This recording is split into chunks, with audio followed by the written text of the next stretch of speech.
Welcome to The Explainer. Okay, let's dive right in.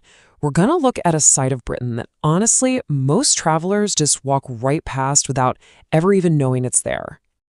The thing is, Britain is absolutely packed with history.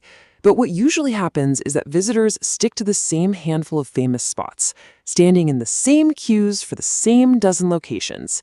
And when they do that, they miss the real magic. These incredible places hidden away in forests, buried under our cities, or just standing in a field where nobody ever thinks to stop. So this really lays it out, doesn't it? You've got two paths you can take. There's the postcard trip, which, hey, is perfectly fine.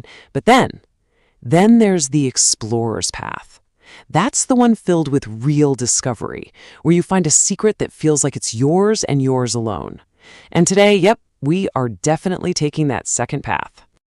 So first up, let's look at what happens when human history and the natural world get all tangled up in the most beautiful and sometimes pretty surreal ways.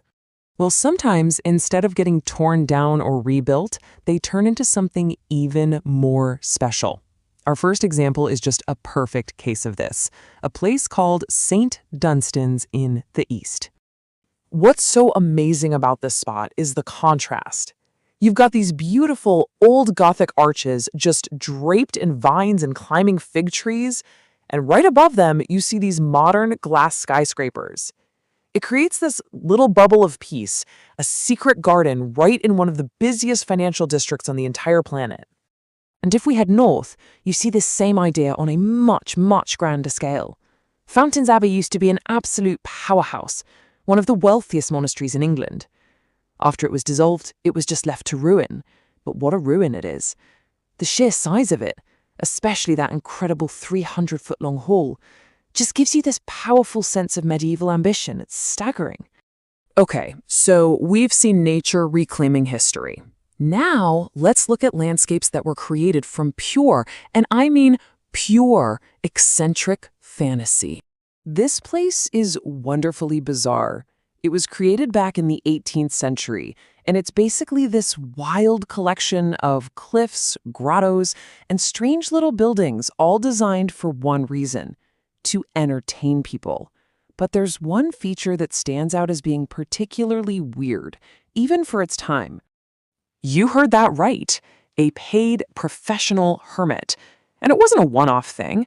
The source points out that the guy who created the Druids' Temple, which is like a mini Stonehenge, also put out an ad for a hermit to live there for 7 years without cutting his hair or nails. It's a very peculiar English habit, it seems.